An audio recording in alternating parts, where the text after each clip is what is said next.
Welcome back to Lefty's Workshop. Today, what was I going to work on today?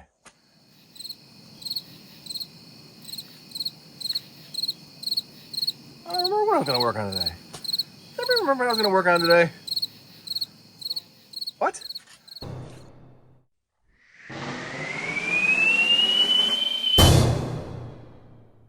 Oh yeah, that.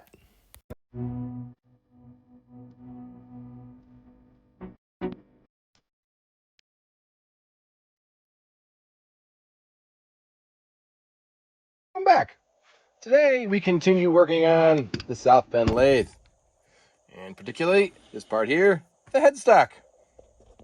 For those of you who don't know what a headstock is, it's basically kind of like a transmission-ishy thing. Creates speed, this various speeds that the lathe can go. It also holds the chuck, which holds the work. It's kind of like the center point and one of the most important parts of the whole lathe. It's what makes it spin. So we're gonna take it apart and clean it up and paint it and all that good stuff.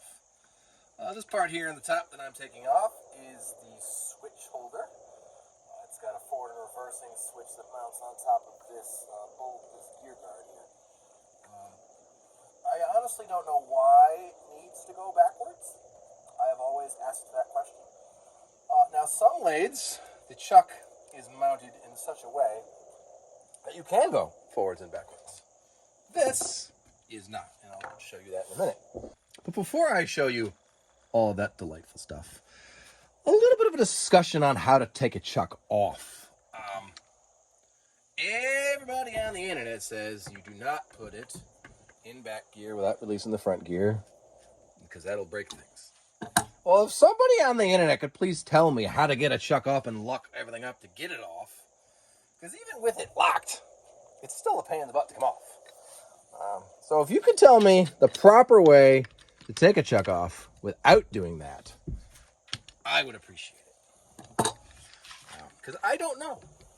My father is a machinist, and that's how he takes it off. I don't know, I've heard some people say you put a belt strap on here. I don't know. So here's the chuck. We're going to clean that in another episode, but just so you see it. All right, so now that we got the headstock kind of separated from stuff we're not going to work on today, little brief thing here. So you see on the bottom here, these are the mounts that mount the headstock to the lathe. They appear to just be pieces of metal, which, I mean, obviously they're going to be made out of metal, but like, that's not how the other 4 South Bend 9-inches I've worked on were made. The other ones had something that looked like this. Obviously, it's much smaller. This is a spare one off of the 13. This is broken, but a little bit smaller. So I don't know. I mean, this is the newest South Bend lathe I've ever worked on. The newest one other than this was in 1952. So maybe at some point in time they stopped using the cast iron type and went to this. But I don't know. Let's look online and see what we can find. All right, let's see what we have here on eBay. $30. That's a 10. $30? That's not the right one. $5. That's just for one. $45. This used to be $10 not that long ago. $27. Man, I think we'll stick with what we got.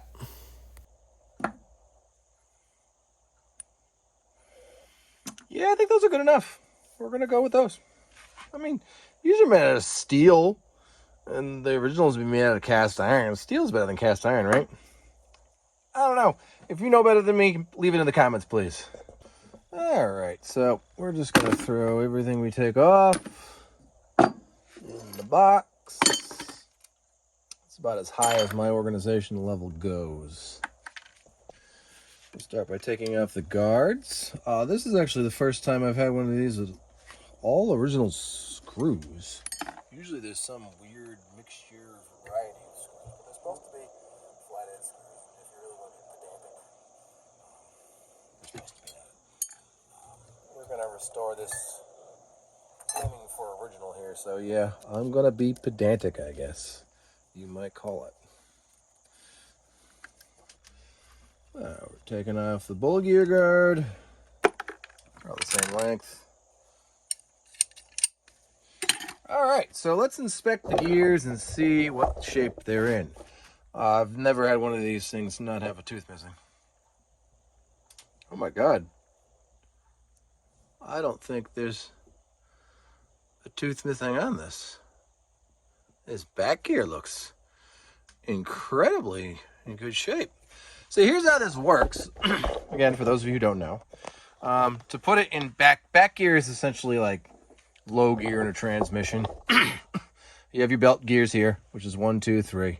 And if you really want to go low, you take this, you put it in gear. I'm so sorry. First, you have to pull this out here.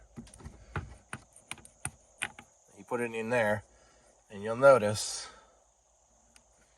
See how the main pulley is spinning at a different speed than the bull gear? This is the bull gear here. That's back gear. So this could be going wicked fast, and your spindle speed is going to be relatively slow. I forget what the exact reduction ratio is, but it's lower. That's what you use. Generally, you use that for threading. Next thing we're going to take off here is the reversing gear reduction thing. This machine is nice in the fact that South Bend was kind of cool, where everything has these square-headed 3/8 bolts, which I think look wicked cool. But they're all the same size, so you have just one wrench that fits it. So after you take off that, the whole thing just comes out. So this is your reversing tumbler. How it works is, this is your spindle right up here. When it's spinning both gears, see, it goes that way. But if I spin this gear, it goes reverse. You add that extra gear in there, makes it go backwards. Let's take this apart. If I remember correctly, I think it's a 1/2 inch. It is not a 1/2 inch. 9/16 or 5/8. Not 9/16. 5/8 for the win? Yes, 5/8 for the win. All right, we'll use the back end of Sergeant wrench. There we go. Now, in order to get this nice and super duper clean, I'm gonna really take every single thing apart. And if I remember correctly, there are wicks in here. Now the wicks are used, they're little pieces of felt, and they're used to hold oil. So everything gets oil. So you squirt oil in there, it doesn't just fall right out. It holds oil. So you see that hole there, you put oil in it, and it oils this main bearing here. And these two holes here, you oil them, and it oils these gears. So we're gonna take these apart. Now you can't put them back together wrong, because they won't fit wrong. There we go. That's that. That's gonna go into the sonic cleaner in a little bit. That's that. Also gonna go into the sonic cleaner. This part here, I have never ever gotten to come apart on any of these machines that I've ever had. I don't really know why. We'll just put that in there as it is. Next part to come out of these little brass oilers. Every time I get one of these, they're covered in paint. I think they look best all polished up, and that's what we're gonna do. But they just screw out, and these are your main oilers that put oil into the main bearings here. If you don't oil that, you're gonna not be happy. We're gonna find out how well this thing was oiled in a little bit when we take it all apart. Next thing to come out is this pin, so that I can, this is the belt tensioner. That comes out. Then these two things right here.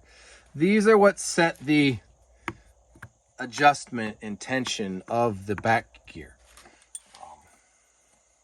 I know how to tension them, so I'm not going to really I'm just going to take them apart. If you don't know how to tell where they're supposed to be, you really should count your threads as you take them out, I guess. So this one here is just a screw, and that it goes on the left-hand side if you're looking at it from the back. This one here must be a 1/2 incher. Yep. Most of the bolts on this machine are 1/2 inch. So you take off that. This one here will have a spring in it, at least it should, and a little pusher thing. Okay, let's see a spring there. All right, somebody let the spring out. Next, this just slides out. Oh, it doesn't, because there's a nice taper pin here. This is the first of the evil taper pins we're going to deal with. So a lot of this machine is held together by taper pins. They're just a pin that has a taper on it. One end is smaller than the other. To put it in, you hit on the wider end. To take it out, you hit on the smaller end. Sometimes they get peened over intentionally, which is annoying.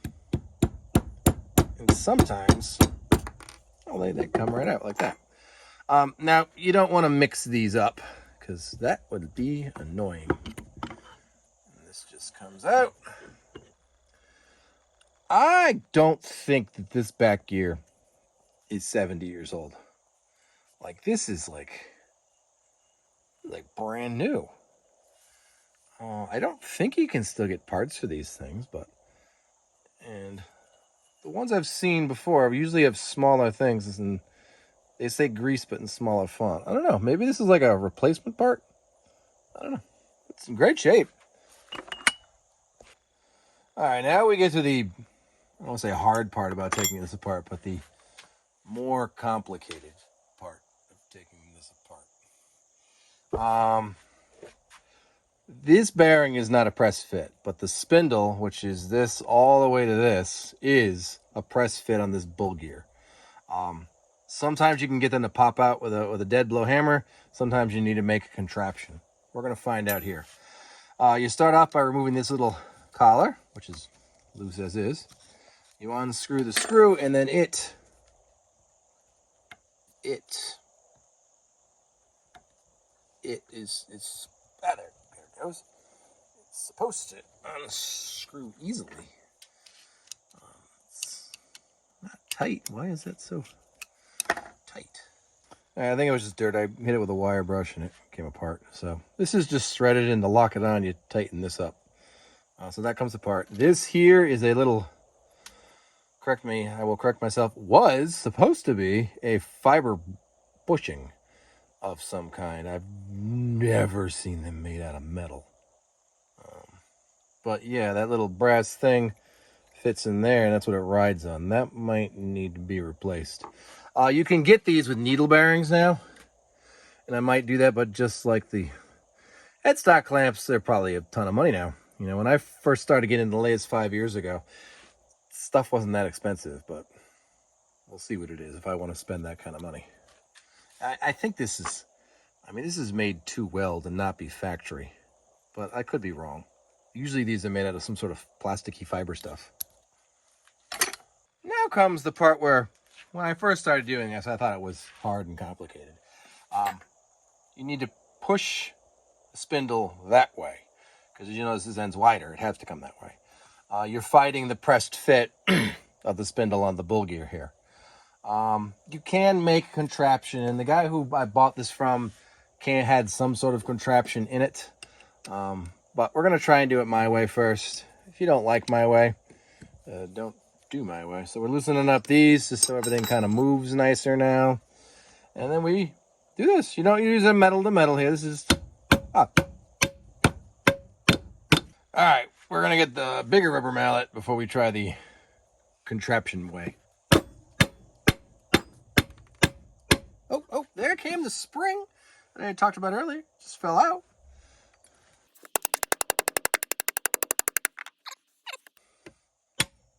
There it goes. All right. Yeah, that's not going to hurt anything. You just don't want to drop everything is the key thing here. So take out these. These are a bearing. These usually actually don't ever go bad. This appears to actually be in good shape. So put that in the parts bin. Take everything out carefully. This is your cone pulley. This is your bowl gear. Which again, I think this, much like the back gear, was replaced. This is in excellent condition. Actually, I can look it up. That part number, 15NK1, it says it on the build sheet I got. And if it's not 15NK1, we know it was replaced. All right, so the headstock now. You see in here, this is a cast iron machine bearing. It's a little bit of scoring in there, nothing crazy. So how it works is, this is a wick. You fill it through the little brass thing that used to be here. It fills a little area here, and then this wick distributes it evenly onto the spindle. Obviously, I'm going to replace these. These are in the mail. They should be here tomorrow, actually. So we take these out. These are no more good to us. I don't really care. They're the exact same thing. These are deteriorated nothing. You always want to replace these, because if you don't, this is the most expensive part of the lathe, probably, other than the bed. Now let's look at the spindle. It's a little bit of scoring here, but nothing too bad. This is in good shape. This is in very good shape. You know, this, you gotta remember, this is 70 years old. We're gonna clean this up. And I think we'll get some of the paint off this end, and this is gonna be good. I'm not worried about this. A little bit of wear here, that's nothing to really stress about. That's fine. So this rides on a little cushion of oil inside these bearing races, which you can't replace. Some of the older lathes, like my 13 here, this brass part you can replace, supposedly. These are not built like that. Now there are shims in here, which I think they do take them out and make them smaller over time. We'll get to that part a little later once we clean everything and then, you know, do our thing with it. Now the headstock is down to the bare casting. Again, it looks in good shape. There's no cracks anywhere. It looks like somebody might replace these shims at some point in time. They don't look factory, but we'll, yeah, that doesn't look factory, but we'll inspect that after we get all the grease and paint and gunk off of it. But everything looks to be in good shape. That's good. All right, now we're gonna clean everything. So everything's gonna take a bath in the ultrasonic cleaner. We'll start with the small stuff first.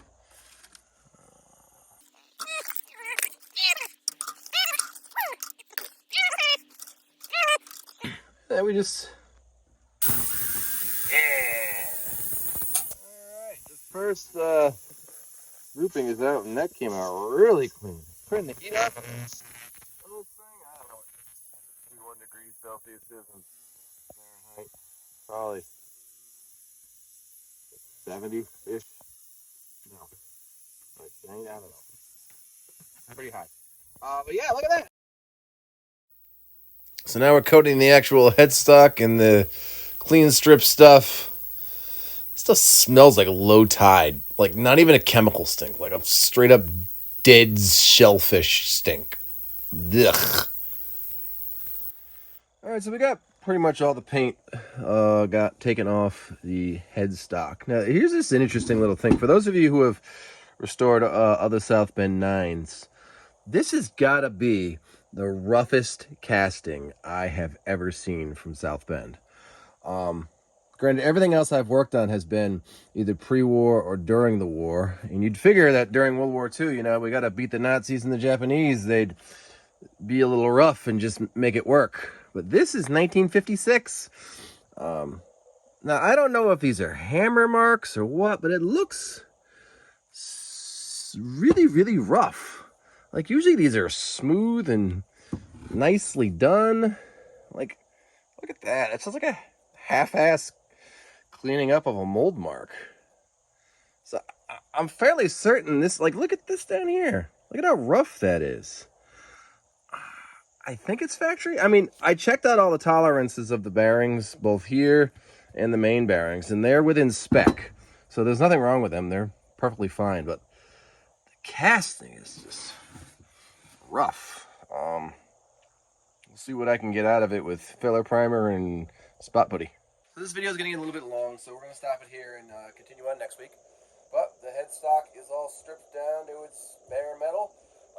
Next week we will prime it, put the spot putty on it, clean it up, get all the new wicks in it, and put it all back together. Thank you for watching. Please remember to like, subscribe, and share, and we'll see you next week.